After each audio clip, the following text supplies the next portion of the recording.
Yo, welcome back to another episode of Father Time with De'Meco and Blair, a podcast where dads talk about balancing fatherhood, relationships, careers, and passions. I'm De'Meco, the resident dad to a wackadoo toddler, and this week, Mayari gave me her first kiss. She puckered up and everything. I was like, oh my God, melt my heart. Like, I thought I felt like that overwhelming amount of dopamine when she said Papa for the first time, but that little like peck, I was like, oh my, and it came like prompted her like, okay, give Papa a kiss, and I was like, ugh, I'm done. I'm done. I've been cheesing ever since. And I'm your play partner, your host of the most, your country cousin Blair, aka Sir Winnie, and I'm the father to a 7-year-old whirlwind who is officially done with second grade, going to the third grade, and we are what? She's yelling at me. Let's just get into the podcast. Well, if you're tuning in, audience, welcome to the season 2 finale.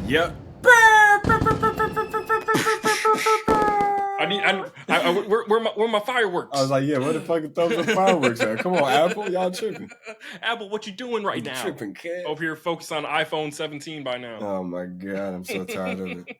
No, man. Bro. Season 2, episode 10, season finale.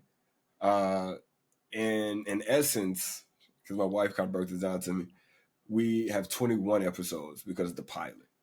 But 20 episodes deep in 21. Season 21.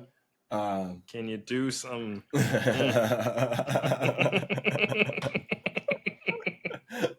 What? That fucking what? Oh man. All right. I mean, by the time this episode airs, we would have moved on by the beef. But at the time of airing, would we though? Is it over? Because Kendrick seems like he still has 95 other songs. We might be in the air. We might drop this, and he has like a song come out the day before. So I think we might, because of this, we might get like Heartbroken Drake again, like that R&B. Like he needs to go back to So Far Gone. Marvin's Room. I'm thinking Marvin's Room. We definitely need Marvin's Room Drake, and that's just like on an apology track. Just give us a little quick apology track like that.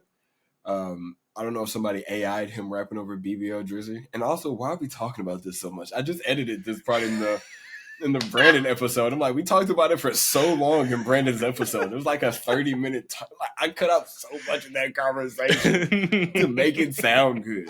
Fuck that. Man. But now it's in this conversation. Yeah, now I'm doing it all over again. I'm done. You see, I cut myself off, right? I cut myself off so fast. I'm done with that. No, man, but we're 21 episodes in. We have a great list of guests that have been on. Thank you to each and every one of you guys. And then to every person who had to rain check or, just timing couldn't quite match up. We still got you guys. We're still going to pull you guys in. Yeah. And to all our future guests, we can't wait to have you on. The community, we've seen like actual waves of growth via our community. So we're very, very excited about that. Stay tuned to like the end of this episode because we're going to have information about our Father Time Fantasy Football League that we're going to be starting. Was I supposed to say that? I mean, it lets the audience think about it throughout the whole episode. Got you. Because you just said fantasy foot. Like we could be hosting a party. We could be hosting a draft for somebody. We may be doing a live recorded episode at somebody else's fantasy draft. Who knows? Stay tuned. You got to stay to the end. Like they say on social media clip. Watch to the end. Watch to the end. But no, we've had mad guests on, and everybody's had their phenomenal choices and answers when we've asked the Father Time question of who is your top 5 fictional fathers.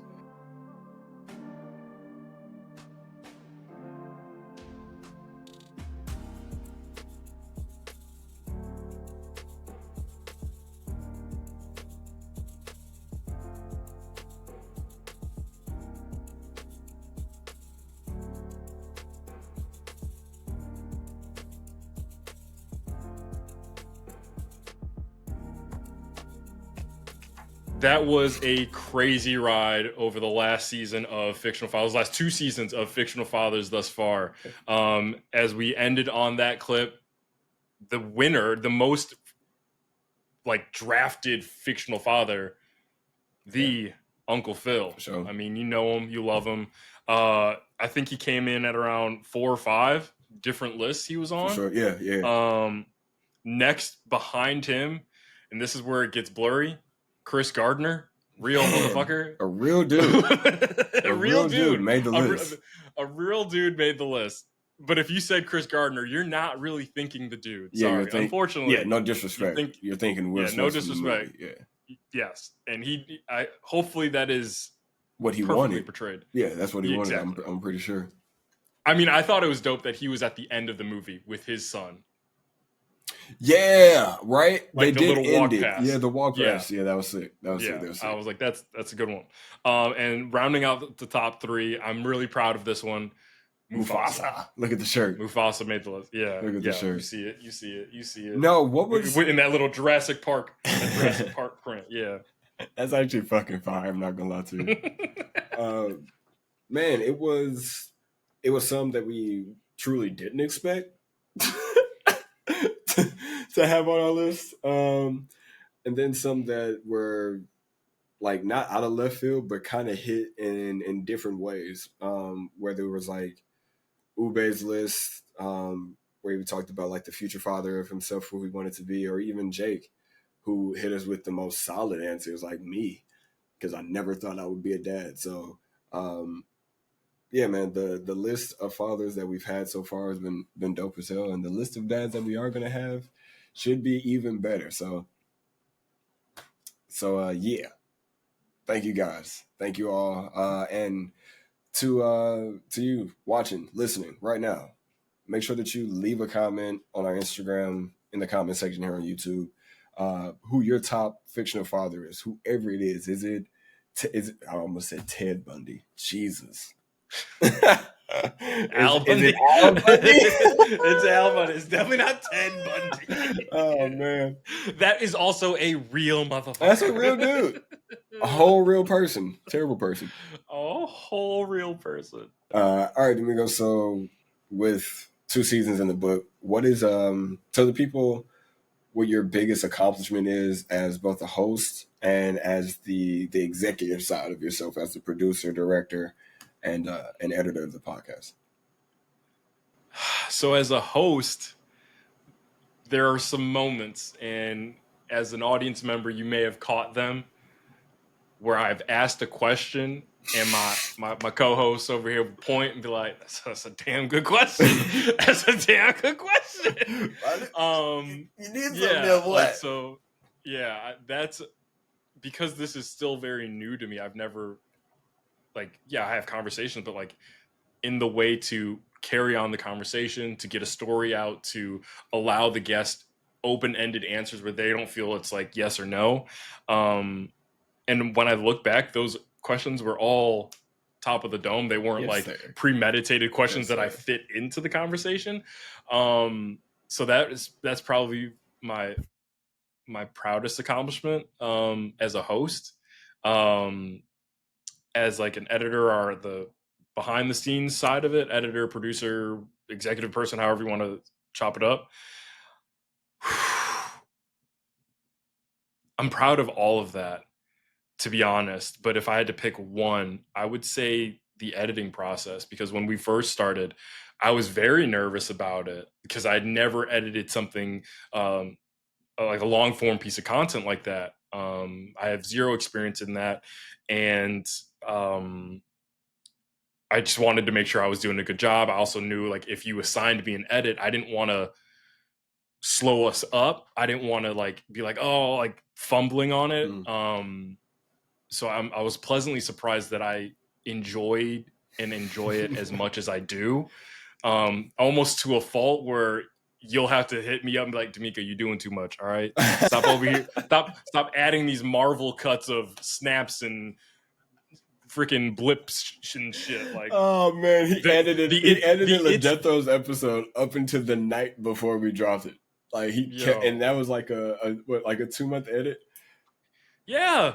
he not like saying that he took 2 months, but like the growth and all the things that we wanted to try out. We tried out a lot of things in the first 2 episodes of our edits. And we did a lot of that stuff in like behind the scenes. And so like at the end of season 1, we had already had thoughts of what season 3 would look like. You had to tell me, bro, you can't add the textures in season 1. That's a season 2 thing. Like I was just he was so excited. He wanted to add the texture that you guys see now, like below us and above us. He wanted to add all this stuff, all the transitions and all that. He wanted to add all the ESPN effects that we have in our production now. He wanted to add it in the middle of season 1, and I was like, bro, like it's dope that we have like keep it in the cup, like lead them on a little bit. I think for myself, yeah, like seriously, laugh it off, bro. Yeah, no, I going crazy. I had a comparison, and I thought of myself. I was like, bro, I was that dude from The Wood when he danced with the girl for the first time, and I had to back away. He had the Woody. Yeah. That's how we danced in North Carolina. Can't hold it any longer, Captain. She's gonna blow. You okay, Mike? Yeah. This is how we do it in North Carolina. We'll cut to this clip. This will be a clip because when he does the Michael Jackson thing, He's all right. Oh, you like that, girl? You like that? He was dancing in front of the bear. His mom and sister walked in. For what? You like that? Oh, you like you nasty. what a great movie! Hey, shout out! I bro. think we have a clip related to that movie. We can talk about that. We'll come back to it. But yeah, it's sick. What is the one thing or the couple things that you're proud as a host and behind the scenes as senior editor, producer, and overall just my guy? Well, I appreciate that new title you just bestowed upon me as senior editor. Jesus, that was heavy.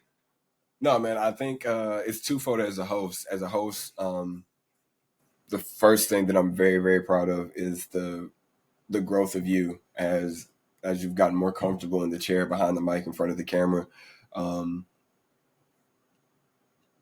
It's been a wild ride hearing the nerves that you used to have in conversations about like, not like fears, I would say, but it was like you were overthinking a lot of things when it was more just roll with it. And I think our initial step was just roll with it as a podcast. Like we were like, we could sit here and wait on somebody to come back and give us a very detailed logo and triary logo and secondary logo and, font and watermarks and all that shit. Or we could just jump in this thing together and just keep it going.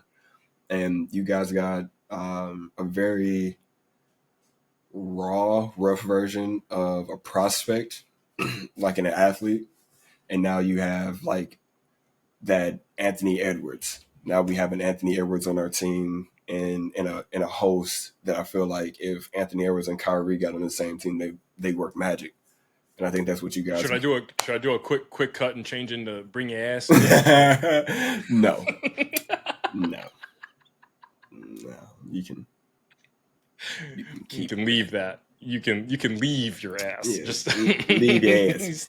Stay your ass at home. Stay ass at home. No, but it's so that's one thing. And the second thing that I'm very proud of is the way that we've been able to bounce off of each other and play off of each other, and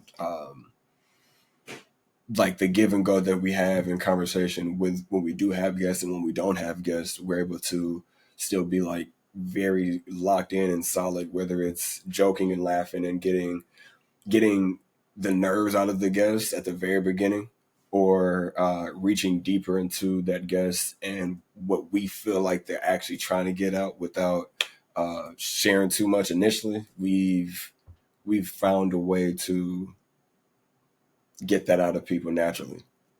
And it's with comfort. It's with letting them know that this is a place of safety. we're all brothers. We're all locked in together. We're all dads, and we're all dads who went about this thing scared and doing it alone. Not alone in the sense of parenting alone, but doing that dad thought process alone. Now, we've just we've kind of created I'll say it, the first safe space for Black men to be able to say some shit like this, to talk like this, to vibe like this, and not just Black men, any man. We want all people to come here and feel, all cultures to come here and feel accepted. But if you've seen the episodes, you've seen guys like John, Jethro, or Brandon come on here and talk about the ins and outs of parenting. You've seen Jock Slade or myself and De'Meco talk about some of the fears. Roger talks about his anxieties. Keith talks about the fears of, or the stresses of saying yes to one and saying no to the other. So many different things in lessons that we've got from all of our guests. Ty showing vulnerability with going over grief and what that feels like and what that looks like, very raw and in real time. So the lessons and the things that we've gotten out of our guests that we kind of classify as friends. Hey, baby, you can come in. Yo, shout out the guests, man. Yeah, yo, so like the things that we've gotten from our guests. Yo, thank you. The things we've gotten from our guests have been phenomenal and pretty amazing to think about. So, and then again, on the production side, it's just you pushing me to be better. A lot of the time I would say things like, bro, I think that's too much. And it was just to like kind of be lazy, to not have a lot of work. I wanted to be able to wait a long time or wait until the last minute to get the episode edited and having you kind of push me to be accountable, to be on myself. You've made it to where I'm, what I'm saying? Like I now have to, I feel like I have to work for you and I have to work for our community, not in a bad way. But I get to work for you and I get to work for our community. I get to work for the diary that I'm leaving for her. You dig what I'm saying? Like the podcast is nothing without me being a dad. And this is if you want to be on camera, you got to smile at least. Like you don't got, there you go. But yeah, so like me being a dad is one of the greatest things to me. It's my greatest accomplishment. And being a husband is second. So if it wasn't for her, I wouldn't have that accountability. Yeah, mommy. But the accountability that you have for me and the push that you have for me has now been pushed into other aspects of my life. So I'm grateful for you as a partner, brother, and I appreciate you, dog. Bro, I appreciate you. I appreciate you. I'm gonna say one thing as a team that I'm proud of is our Oklahoma moments. Hell yeah, Oklahoma for sure. Our therapist gave us this code word to use. So if either of us says Oklahoma, the other one has to tell the God's honest truth. Yeah, it's pretty helpful. Did ruin the musical for me though. We're able to separate like us as friends and then the podcast. There's never anything personal. It's what can we do to advance the podcast? And then we're good on this side. Like we're good on the friendship side. Yeah.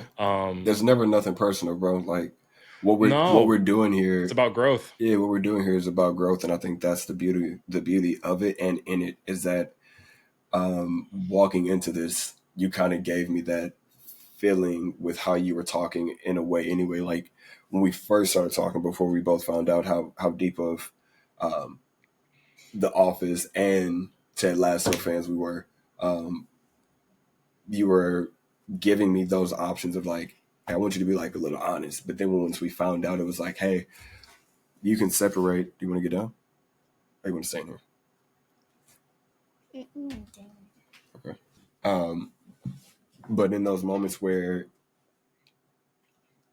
you don't know if what you're going to say can fuck up the friendship, we've never had those. I've never had that feeling of like push or pull or cause to pause when I came to hit you up with stuff, because we came in this as partners. You know what I'm saying? So when we came into it with the understanding of everything that I'm saying to you is only for the benefit of the podcast. Like I didn't want to do this. I still say it almost every time when somebody asks me, like, what I do. I'm like, yeah, I'm a podcast. I'm a barber and a podcast host. The first one I wanted to do. The second one, my boy created a space to where I ain't got no other choice but do it. so it's no, it's a great feeling to know that you've pushed me to be better, and we've pushed each other to be better by not being in our emotions about the things that need to be said and done in order to make this thing work. Because again, I did not want to do the whole texture, and I didn't want to do the cuts and edits. And hey, bro, just put us 3 by. Bro, you didn't want to face this way. No, I didn't. Let me just look at the camera blank face, and if they like it, they like it. If they don't, they don't. And he was like, man, but look, aesthetically though, bro, like listen to me, aesthetically, it's gonna flip. I'm like, all right, I guess so, nigga. And then I look at the edits and I'm like, this shit look all right. You know what he talking about. You know what he talking about. All right. Yeah, that was also shout out to Jock talking about like consuming content, research versus entertainment. Yeah. That's what I found myself doing when looking at other podcasts, looking at other medias that I was consuming. I'm like, all right, how is it pulling me in? Why is it pulling me in? Why are they facing this way? What are they trying to convey? And I'm like, oh, I like that. And I stopped getting consumed by the content. Instead, I was consuming it myself. Like I was just like, you know what, they're professionals. Yeah. I'm trying to get to that level. I'm like, all right, well, imitation's the best form of flattery. Yeah. Exactly. So I'm like, I'm gonna try to pull from all these different podcasts and shows that I enjoy, and now here we are. Yeah. It's just who was that? Who are those Australian brothers? The 2 homies. Do you know their names? I've heard the Australian guys. Yeah, who did the T-Pain skit? Yeah, the morning shift. Yeah, the morning shift out of Australia. Yo, the morning shift brothers, brother. Listen to me, brother. We would love to have you guys on. Time zone restrictions, we understand all that. We'll make this thing work, bro. Like, we would love to have this combination because we have drawn a lot of inspiration from you guys' podcast. Not only your podcast, but it's like your podcast. It's the JJ Redick podcast. It's the Pivot. It's ESPN First Point Take. Forward. Point Forward. Yeah, it's like shout out Evan Turner. Shout out, boy, Evan Turner. Shout out to Evan Turner. You remember the first season was like fuck Evan Turner. Now it's like shout out Evan Turner. Exactly. How things change. Yes. Oh, how the turntables have turned. Yeah, but no, it's phenomenal to know that we've gotten this far, and we started this in February 6th. At the time of recording. We're recording our last episode June 21st. We're going to be releasing this July. 1st. No. Yeah, this is August 1st. Yeah, this is August 1st release. So, man. It's been a ride. Man, it's been amazing to be able to say we did this journey, bro. All because of Lamorne. To drink.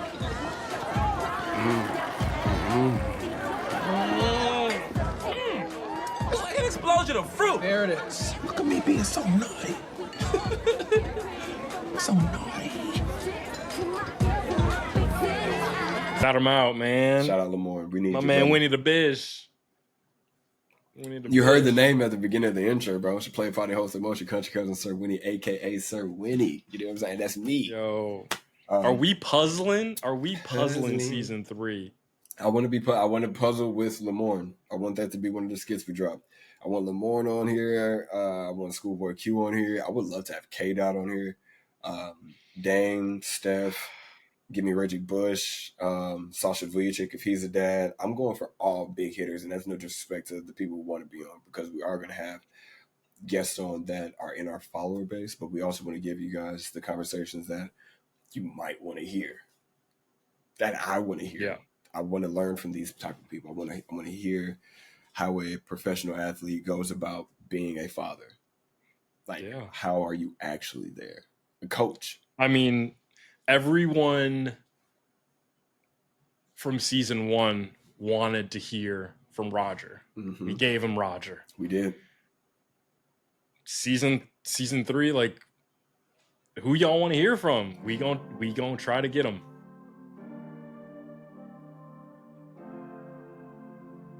I'm in the process of a move for a point where I will actually be living in Wisconsin for the summer, staying at a family cabin, and It's lit. knowing that I won't have to go into the office because I physically cannot drive 3 hours there and back to the office. That's just ridiculous.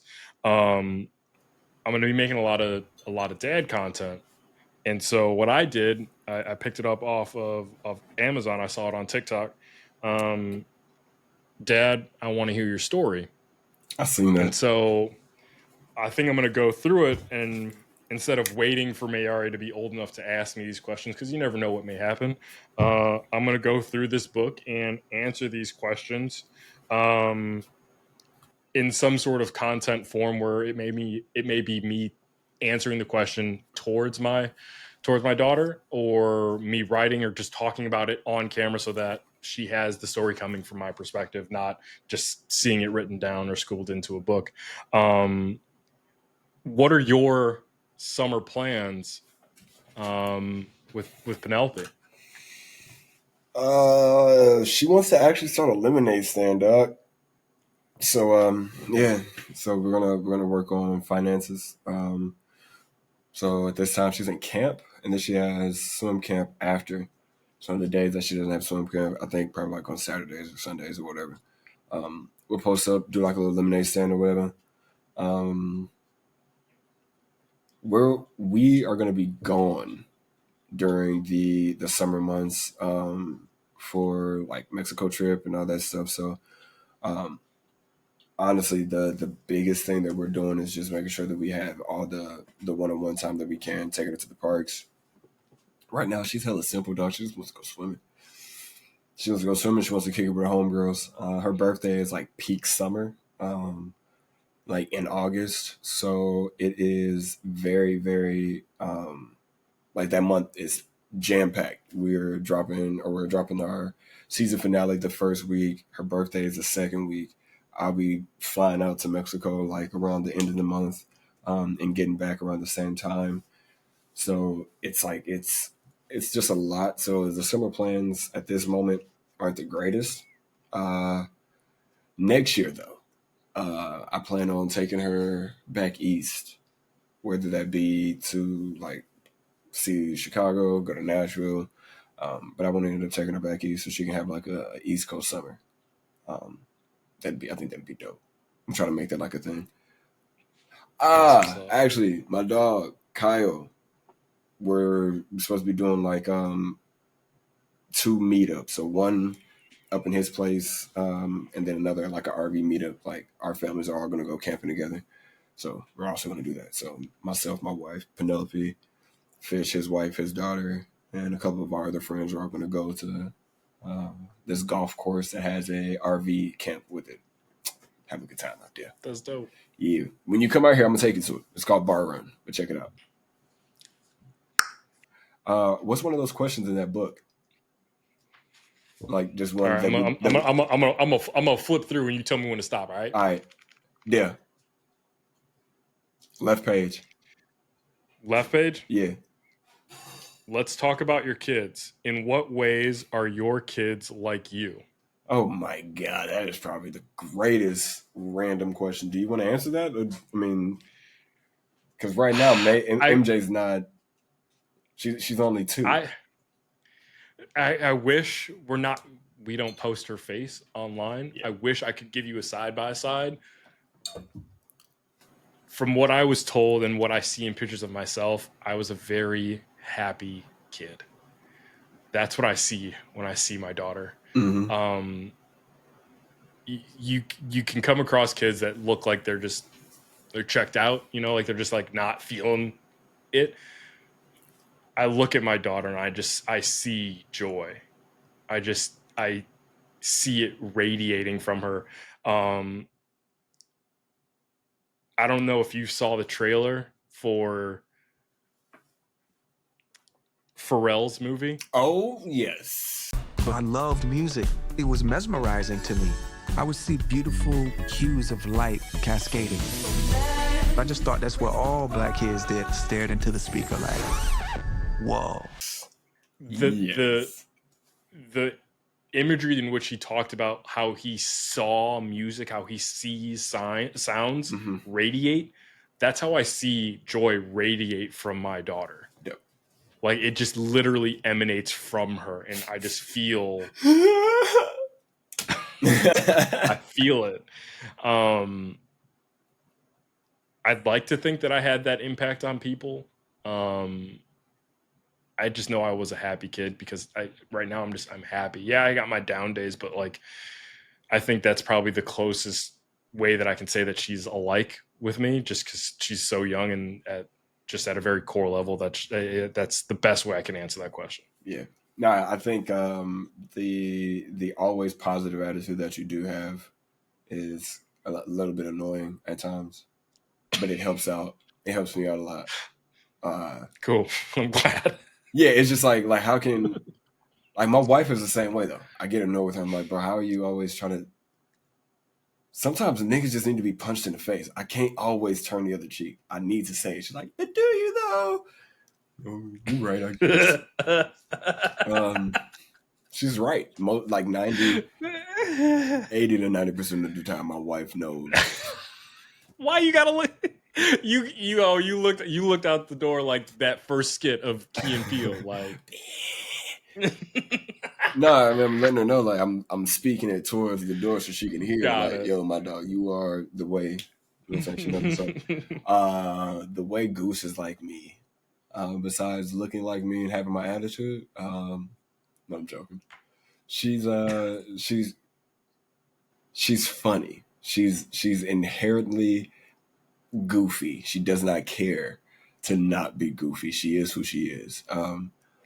You guys just saw her on here. She was very like stoic, but when like she's me, bro. It's very hard for me to get that across. My daughter has a big ass heart. She loves everybody. She's nice, or if she knows you, she loves you. She's nice as shit. It's just trust but verify is her entire life. Like, that's who she is. Even for me, for a while. There was a separation moment where I wasn't in her life, and working my way back into her life and gaining her trust again. It was definitely moments where I had to show her that I was here.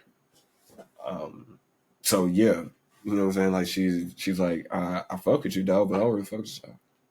And I love that about my baby.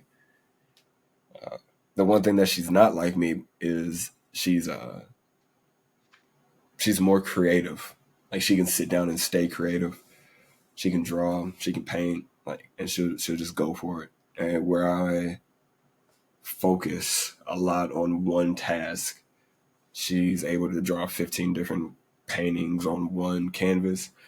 I'm like, brother, you could just keep one whole thought process though, like make it big and beautiful. That flower, we can make like 90 different flowers. She's like, no, but I want a robot over here. And then a dinosaur should be down here. And I'm like, cool. I need to look at life through your lens and not mine.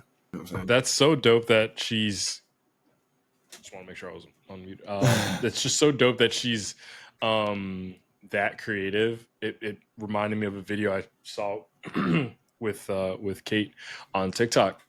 There was a guy who realized that these jigsaw puzzles, the publishing company were using the same cutouts of the puzzle for multiple puzzles. So this artist realized that and would combine the landscape of, let's say, the Grand Canyon with a puzzle of a dinosaur. Oh wow! And it would fit perfectly in the puzzle, but it was just very abstract, and it made me think of what you were talking about with Penelope. Of, all right, I have a flower over here, but I also want a robot here, and then for some reason there's a crab in the corner somewhere. Yeah, or like a giant pumpkin. Yeah. Like, where did this aesthetically even fucking come from?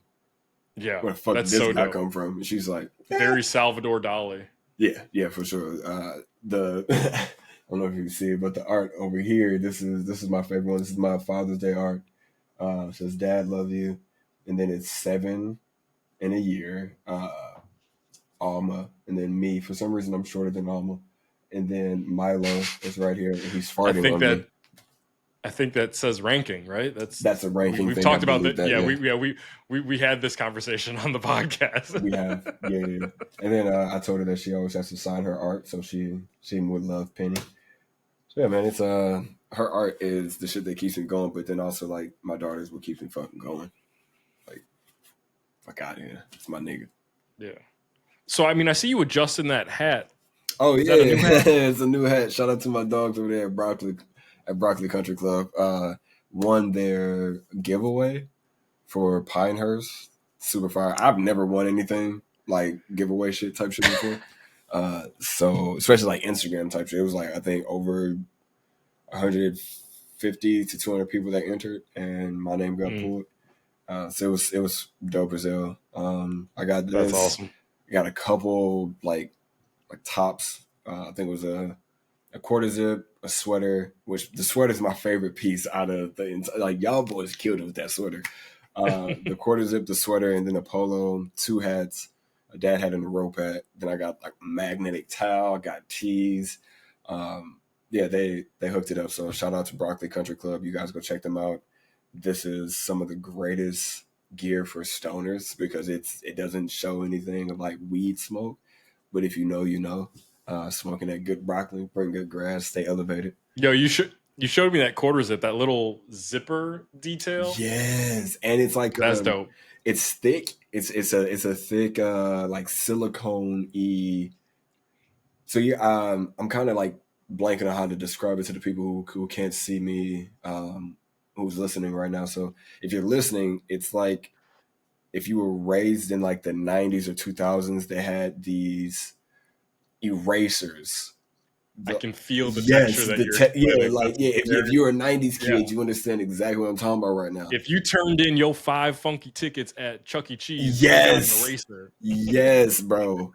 I got 3 tickets. Let me get the eraser then, okay? But it didn't erase anything. Not at all. It was more decorative than anything. Yeah. That's what this is. This is a more decorative style, but it fits it's so fly. So I'm glad you kind of brought that up because before we get up out of here and talk about fantasy football, I wanted to talk to you about that. We've kind of before brought it up about how we would have merch coming out during our 3rd season or hopefully around 3rd season.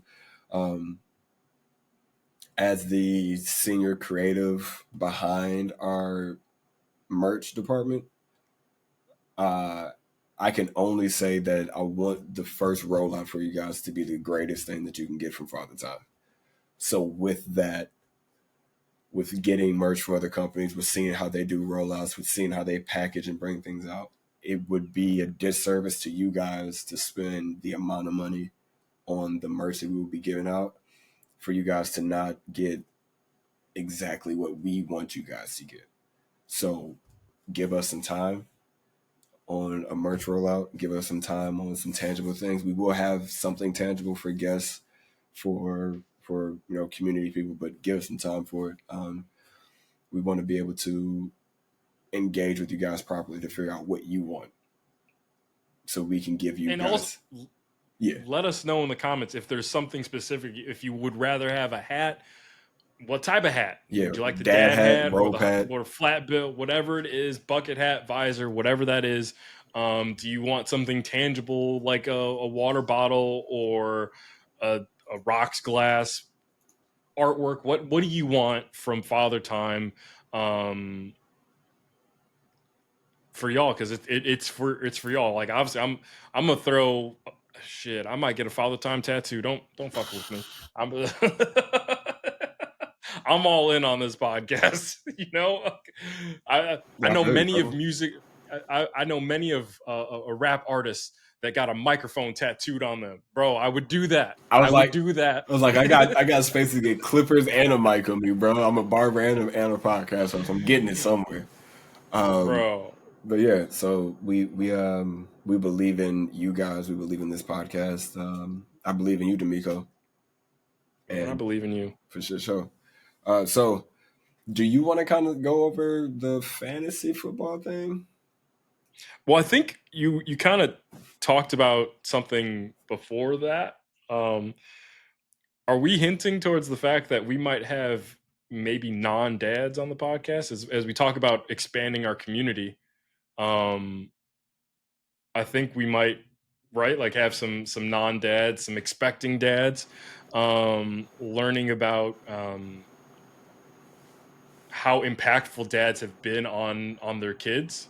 And we've talked about that. Like, father time is undefeated. Whether you're there for it or you're not, you make an impact. And so obviously some of those can be positive and some of those can be very negative. So I think from the community aspect, you're going to start getting a lot more widespread stories on how fatherhood has impacted people. Hard cut. Fucking net. My bad. But yeah, as I guess you'll start getting it start from season 3 on, getting a little bit more diverse conversation as well as guests, because fatherhood isn't a monolith. It's not a one size fit all type thing. Mhm. Blair's journey as a father is vastly different than mine. Yeah. Mine is vastly different than Jacques, who's different than Roger, different from Chris, Ty. Go down the list of guests that we've Mhm. had. Obviously, as viewers, you may be able to relate to a lot of what we're saying, but you might have a different perspective on it. So we want to cover what y'all have to talk about. So with that being said, another way we're going to try to open up the community and grow a deeper bond with them is we're going to do a little bit of fantasy. We're going to do a little bit of fantasy football. Yeah. With us both being from Chicago, really excited about the training camp. Hard Knocks fixed the titling of this program. Yeah. We all know that it's preseason. I mean, are we calling it? Is this is this No. Caleb's team? Oh, Is it's this definitely Caleb's his team? team. And in no way am I trying to say that I believe Caleb Williams is Patrick Mahomes. I don't even believe that he's Patrick Mahomes-esque. I just think that he has a skill set that right now in modern day football works out perfectly fine. And it kind of mirrors him, Brett Favre, Steve Young, all those guys. So, but I think that the biggest thing for the Bears is to allow him to try and be himself. If that's who you drafted, that's who we have to go with. You drafted him for a reason. You didn't draft him for you to come in here and change him, especially with Shane, whatever his name is, Shane Walden, whoever our offensive coordinator is. I barely know who you are, dog. Like, so sorry. I wanted us to get Eric Bieniemy. If EB was going to go to college and be a fucking OC, why not just come to Chicago and work with? But whatever. But yeah, so we got a defensive head coach. We have an EB list offensive coordinator and a defensive coordinator that I don't even know anything about because the last one was under FBI investigation. So, yeah, like third, fourth week in the NFL season, he got laid off because he was under FBI investigation. But yeah, so all that to say, we're gonna have a fantasy football league. Yeah. It's gonna be fun. It's going to be very fun. We're excited as Bears fans to be able to watch the Bears be in the very first year, their very first HBO Hard Knocks. So it's got us excited as fans, which then in turn made us want to turn it into some type of content because everything is content. Everything is content.